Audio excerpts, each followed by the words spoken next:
Let's get ready for an incredible panel, The Future of Well-Being. We have Dr. Deepak Chopra, founder of the Chopra Foundation. And we have David A. Steinberg, co-founder, chairman, and CEO of Zeta.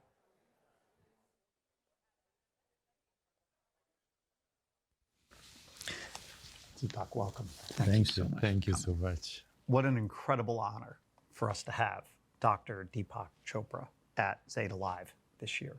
Truly, Deepak, if I was going to give your entire bio, it would take all of the time we have together. So to abbreviate it, pioneer in integrative medicine, personal transformation, founder of the Chopra Foundation, which is focused on research and well-being, Chopra Global, which is a modern-day health company that sits at the intersection of science and spirituality. You're a professor currently at UC San Diego. You're a senior scientist with the Gallup Organization, a fellow at the Royal College of Physicians in Glasgow. You've authored over 90 books that have been translated into 43 languages, many of which have been New York Times bestsellers. And Time Magazine, Keith Grossman spoke earlier today, your friend and my friend, who is the president of Time, described you as one of the 100 heroes and icons of the century. Now, the century's not that long yet, but that's still a pretty big compliment. Tell us about your journey to becoming Deepak Chopra. Well, I'm a physician by training, so I trained in internal medicine. And then I went on to specialize in a field called endocrinology, and then further into a field called neuroendocrinology. My training was in the 1970s, and at that time, there was a new technique called radioimmunoassay, for which the scientists who had discovered it got a Nobel Prize. That technique allowed us to measure, for the first time, what we call neurochemicals or neuropeptides. Today we understand what these are: serotonin, oxytocin, dopamine. So that was really when this all began, just 40 some odd years ago. 40 years ago. Wow. And one day, one of my colleagues, who's no longer with us, she later went on to become the chief of neurochemistry at the NIH, Candace Burt. Impressive. And she was sitting next to me, and she said, you know, these chemicals, these are the molecules of emotion. And I said, wow, that's a great insight. Why don't you write a book about it? And she said, I will if you write the introduction. So we had a book. She had a book, Molecules of Emotion. And I wrote the introduction. The book made headlines everywhere. No one had used that expression. And I knew that that was the key to what was called later mind-body medicine. Nobody had talked about it. I realized then wherever an emotion goes or a thought goes, a molecule goes with it. And that the best pharmacy in the world is our own body. It makes everything. Immunomodulators, molecules that regulate just about everything in your body. Your body is the best pharmacy. It produces the right drug in the right amount, no side effects. And all the instructions come in the packaging. So mind-body medicine was slowly accepted by the world. And that turned into what is called integrative medicine. And today, I would say even that word is not really adequately describing what the future of well-being is going to be, which is a profound integration of what we call body, mind, and spirit. Now, you know, people don't use that word spirit in science. It conjures up all kinds of religious Definitely things. tends to run counter to science from a Correct. vernacular perspective. But if you use the word awareness or consciousness, then everybody accepts that. Right. So that's, you know, been my career. Internally, I was teaching at Harvard and Tufts and BU all at the same time at one time. Then I moved to California because I felt that there was going to be more acceptance of this idea in California. You would assume California over Boston, you might get a little more play with that idea. And now I'm back in the East Coast because it's full circle. I teach at those institutions. Now they need you, right? Because it's become accepted. mainstream, yeah. Let's pivot a little bit. The purpose of this is to get together some great minds and talk about creativity, innovation, and marketing and business. But when you think of creativity, what does that mean to you? Well, there's creativity, which is radical, and there's something called innovation. Innovation is I buy an iPhone 9 and then 10 months later, there's an iPhone 10 with a better camera. Considering they just announced the 14 last week. Whatever. So it's a improvement on the past. Yes. And innovation is very important. But radical creativity is a disruption. In fact, these days we say disruptive technology, right? Yes. Yep. So disruption means it's a new story, and it's the death of an old story. A new story, a new meaning, a new context, new set of relationships or new way of dealing with relationships. Literally new wine in a new bottle. Does it have to mean the death of the old?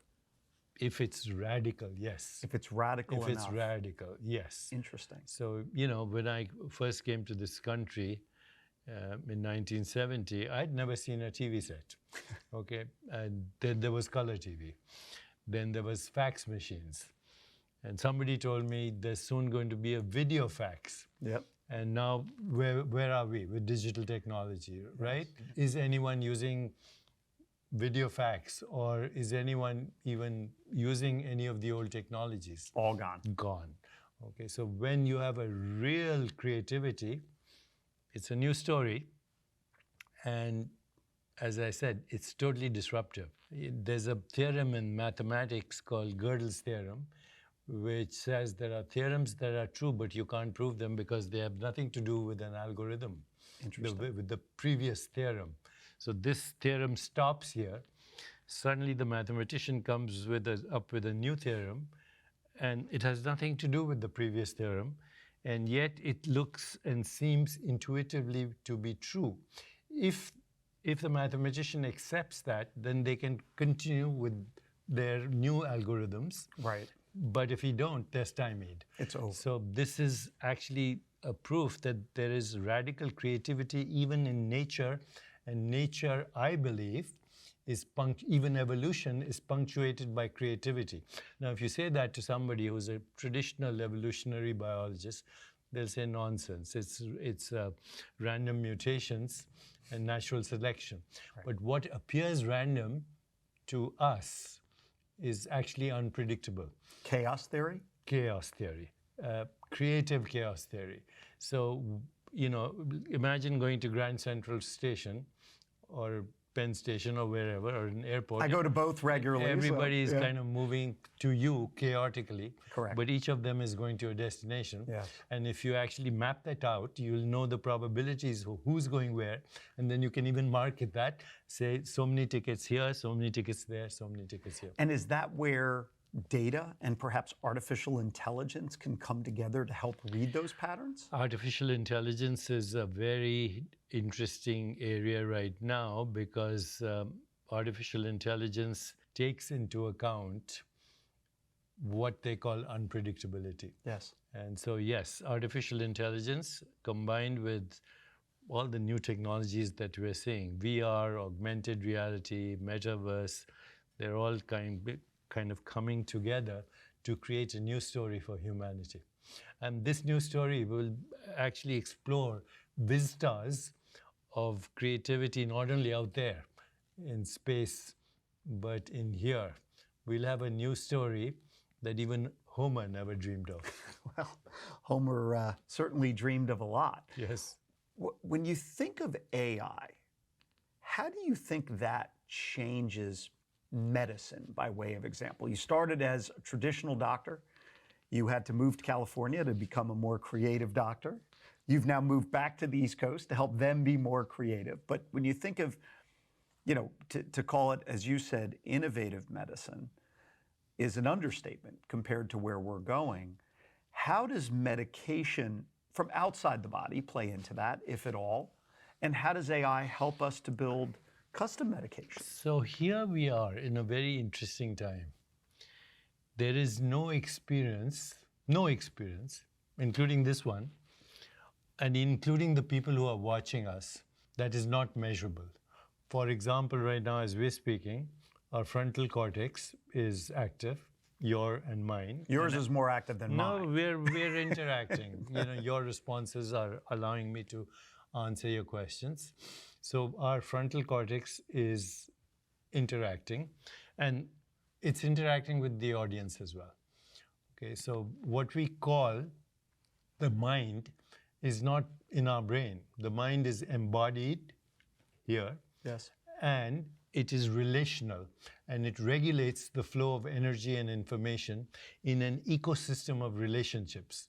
So you can't localize the mind, okay? Like you can localize your body, even ultimately you can't even localize that, but your mind is certainly not in isolation. It's in relationship with other minds, and it is regulating the flow of energy and information. Now, right now, because this is supposedly an intellectual conversation, this part of the brain is... At least you're intellectual. It's kind of here. Right. But if it was an emotional engagement, it's a different part of the brain. If there was a terrorist attack or the stock market fell and you were threatened by it, different part of the brain. Bottom line, there's nothing that cannot be measured and documented, and through artificial intelligence and machine learning, what I see as the future of well-being is precise, it's personalized, it's predictable, it's participatory. Now, since the advent of a science called epigenetics, we also know that only 5% or less of disease-related gene mutations are fully penetrant, which means they guarantee disease. So somebody has a BRCA gene like Angelina Jolie had, that guarantees breast cancer or other types of cancer. So she sensibly had a radical mastectomy, for which also, by the way, new technologies, gene editing, in a few years already, in fact, we have the technology. That CRISPR technology? Beyond CRISPR. CRISPR is using molecular scissors. Yeah. The new technology is gene editing. Just mutating You it. basically read the barcode of a gene and you delete the defective gene, insert the right gene, just as you would do an email. I keep hoping I can live long enough to get to some of this innovation. This is happening right now as we Right speak. now, this is being done. But that affects only 5% of people. The rest, 95%, is related to how we live our lives. Basically sleep, stress management, mind-body coordination, something called vagal activation, emotions, relationships, biological rhythms, and a connection with yourself, self-awareness, which we call, all of which can be measured, by the way. And through deep learning systems, we can personalize it. Right. So give you an example, our foundation created an emotional chatbot that talks to teenagers, and it basically exchanges text messages instantly. And we created this because we had found out that suicide is the second most common cause of death in teens. Every 40 seconds, somebody is dying from suicide.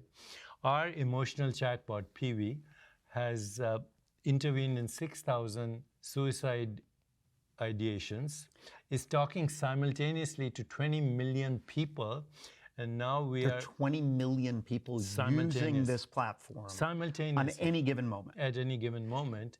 And it's saving lives. That's incredible. Okay, and these teens will talk to the machine, not a human being, because they don't feel judged. Right. Okay, and in case they really need counselors, we do have counselors. It refers up. And then what we do is we've created crypto and blockchain to pay for this for people who can't afford it.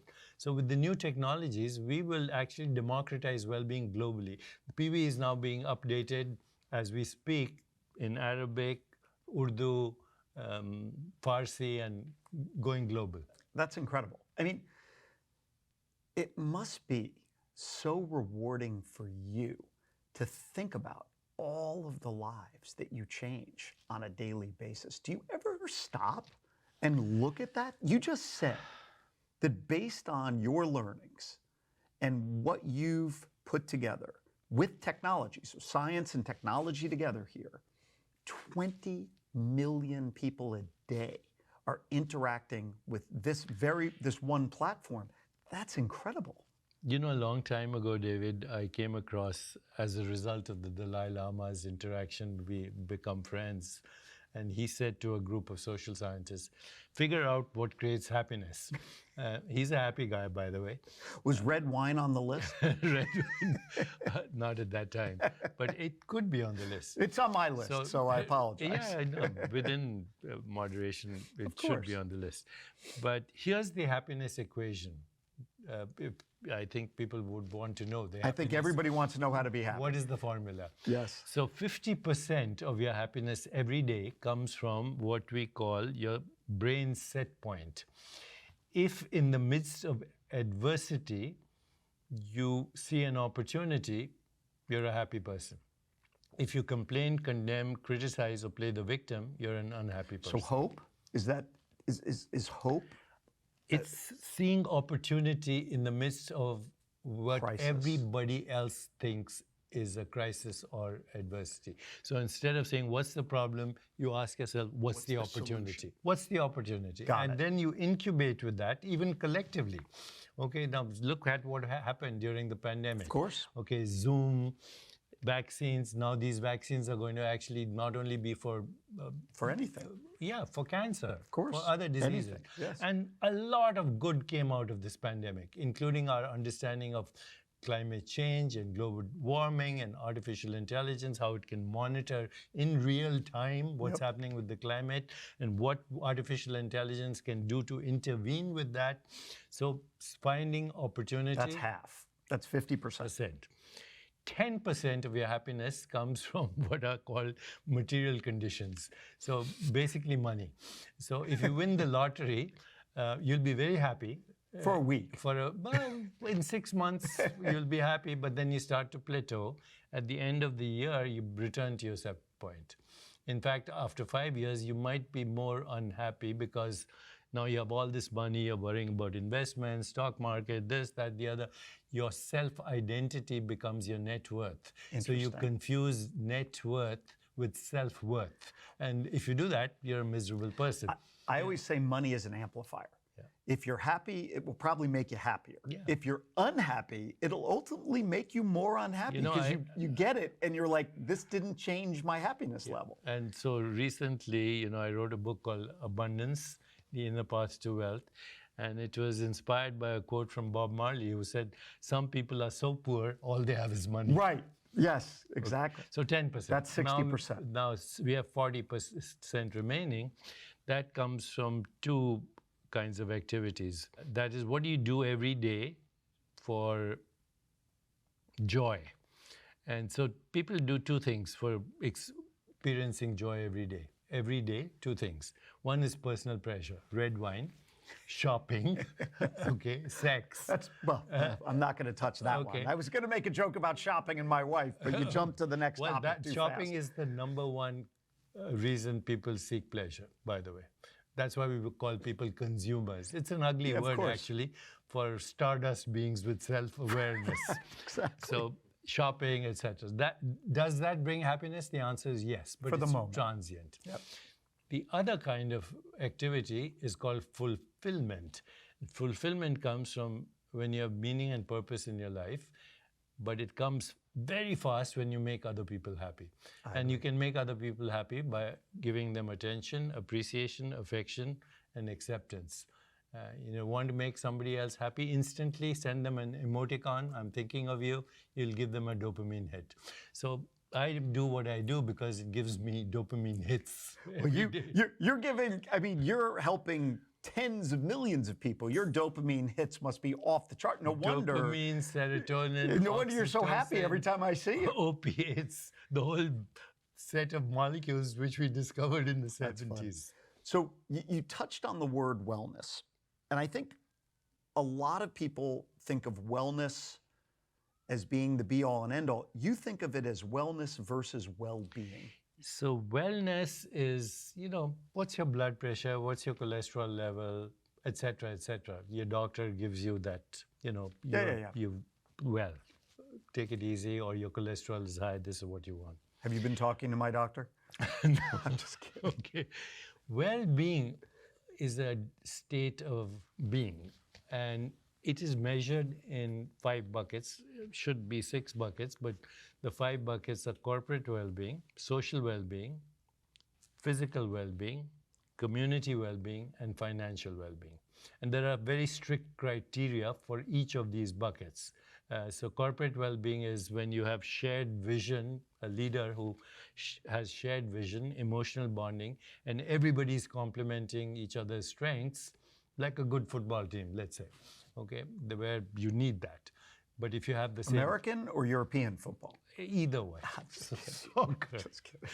And if for example, as a leader, you criticize somebody, their disengagement goes to about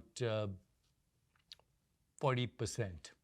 Interesting. If you ignore them, it goes up even further. Because some attention, even bad, is not as hurtful as ignoring Correct. someone. But if you notice a single strength they have, sincerely, it goes less than 1%. So how does a leader give constructive feedback? What would be a good way of doing that when you not hurtful feedback, but constructive?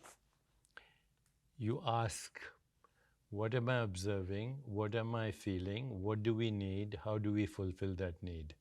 That is the most gracious way of tackling any situation. But real world examples. So I have a person who's on my team, and I think they did something poorly. How do you address that? Do you start with something good and then get to that? Or I observed that last year customer sales were really down. I felt a little discouraged by that. Interesting. I am feeling that there's a need for improvement. What do you suggest? Got it. Okay, So how you don't can you make it help? about them. This is what I observe. This is how it makes me feel. And then you ask their opinion about it. Yes, and That's also brilliant. once a week you get together with the team and ask everyone, what are we doing right instead of what are we doing wrong? Interesting. And there's a lot of stuff to that. I've written a book called The Soul of Leadership, which is basically about that. So that's corporate well-being. Right. Then there's social well-being. If you have a best friend at work, it actually helps. Yes. And your happiness goes up by 15%. If the best friend has another best friend who's happy, it goes up another 10%. It keeps going up, even if you don't know the best friend's best friend's best friend. Right. Because ultimately, our stories that we have inside us are collective stories, and they're influenced. When I'm speaking to you, it's all the people in my life that are influencing me, and all the people in your life that are influencing you. How do we deal with that in a world where most people are working remotely? We're not together as often as we used to be. Well, it's a problem because people, when they're together and they celebrate and they laugh and they smile Yes. and they have joy, you can't do that, but you try your best to do that. And ultimately, we're going to have a hybrid system where people Yes. combine I agree with that. real time with... So that's social well-being, and Second. there's a lot more to it. Community well-being, do you feel safe in the community you live in? If you lost your wallet, do you think it would be returned to you? Are you participating in your community for the greater good? And then financial well-being, which is very important because people stress more about that than anything else. Well, security, right? Security. So do you have insurance? Do you have default mechanisms? If you get ill, do you take vacation? Do you have good experiences? Is the company providing those good experiences for you? What, do you look forward to going to work every day? There are more deaths from heart attacks on Monday morning at 9 o'clock than any other time because people hate their jobs. I always joke that my favorite day of the week is Monday, and it really is. You're ready to go. I'm very, very blessed. I would not be doing the audience a service if I didn't ask you, because you are also running one of the most successful app companies in the world, right? How many people are using your current meditation app? Well, overall, we reach about 25 million on social media and 25 million people. overall, yeah. But That's- I'm sure there's crossover with LinkedIn, this, that, the other. That's a lot. Yeah. How do you translate that into building a brand? You know, in the few minutes we have left, how do you think of building a brand and how does that work? A brand is a story. Who has the best story for which demographic is the best brand? So, you know, when I came to this country, there were brands like Marlboro cigarettes. And it was a huge brand because Sure. of The Marlboro this Man, Marlboro right? Man. Yeah. Now he's on a respirator. Right. Okay. But it was a good story, right? Yes. Volkswagen Beetle was a good story for the hippies. Yes. Okay. Starbucks was a good story to hang out. Yep. So what Still is. It's That one it still works. is. So what's your story? And a good story has many elements: heroes and villains, crises and redemption, moving to the top, seeing the vision and coming back and sharing your vision, creating an ecosystem where everybody is complementing each other's strengths, and a strong emotional and spiritual connection. That's a good story. But what is your story? To be human is to have a story. So think always in terms of stories. The best story wins. So to the marketers out there, how do they build the best story for The best story for your product or for your service, and do not even think about product and service. Think about experience. We buy products and services, but what we really want is an experience. And now with all this metaverse and augmented reality, we have a new story and a new experience. Deepak, I don't know how we could finish better than that. I can't even begin to tell you how much I appreciate you personally, all of our thank you, David. interactions. There are many people I know who make me want to be a better person. You are a person who makes me a better person. David, thank you. It's a pleasure and an honor to speak to you and to be of service. Let's create a pandemic of joy in the world. I love it. Because a if we don't pandemic have of joy. Because if we don't have joy, we wasted our life. I agree. Thank you so much for Thank you. coming. Thank you.